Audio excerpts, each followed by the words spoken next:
I have known Islam on 3 continents before coming to the region where it was first revealed. That experience guides my conviction. I have known Islam on 3 continents before coming to the region where it was first revealed. That experience guides my conviction.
Did Jesus really reveal the name of the Antichrist? I report, you decide. This is an updated and more accurate and understandable version of my previous upload on this same topic. In Luke chapter 10 verse 18, we read these words of Jesus. And he said unto them, I beheld Satan as lightning fall from heaven. These words are written in Greek and translated to English. However, Jesus probably spoke these words in Aramaic. Aramaic is a part of the Northwest Semitic group of languages, which also includes Hebrew.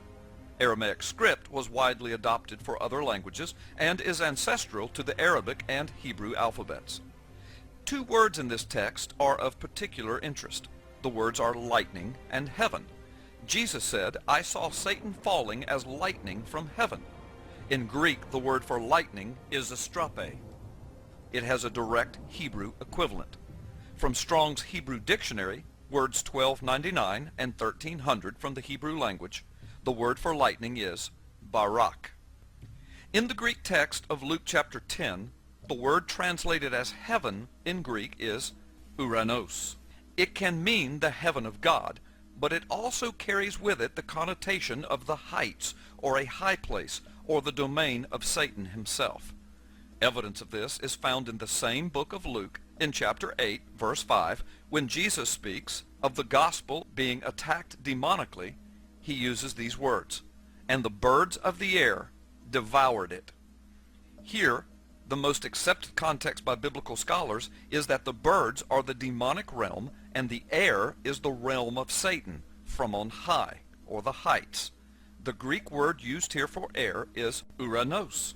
Evidence that this Greek word is not always used in the sense of the heaven of God, but it can be used for the heights or the high places or the domain of Satan himself.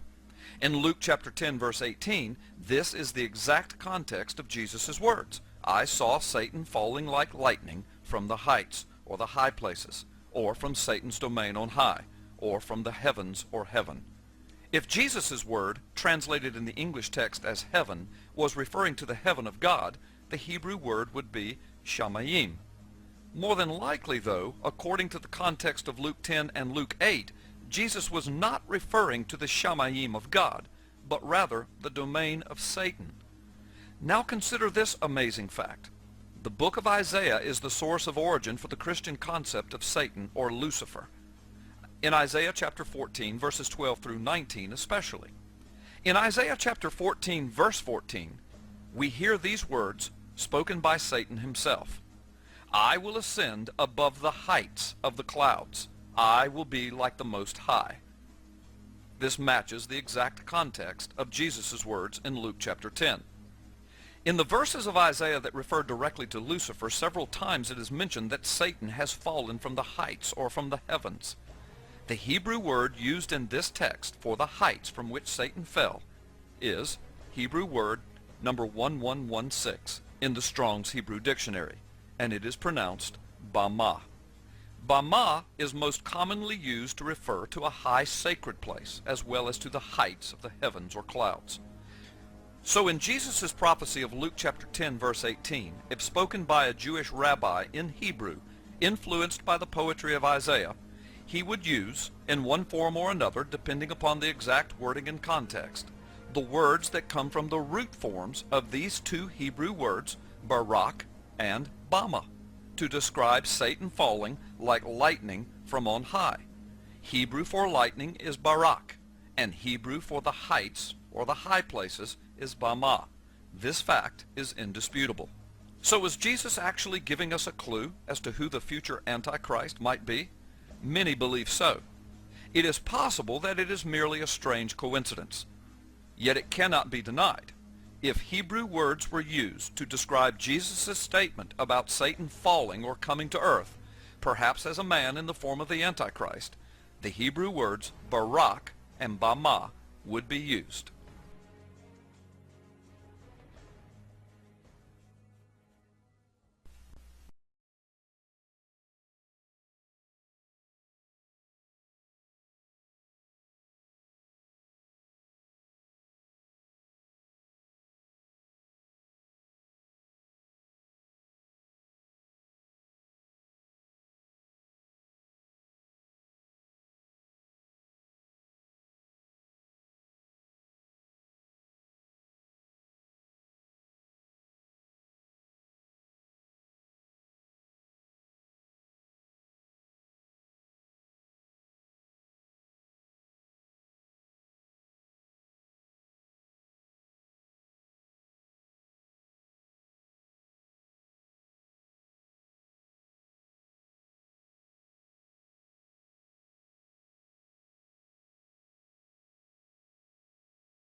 In 1995, Avi Lipkin first published his timely book, Is Fanatic Islam a Global Threat? He was one of the first to sound the alarm about the worldwide danger of radical Islam. Avi is an American-born Israeli and has served many years in the IDF, both active duty and reserves. He is in demand as a guest speaker and has appeared in more than 500 churches and synagogues in many countries of the world. He has appeared on hundreds of TV and radio stations worldwide.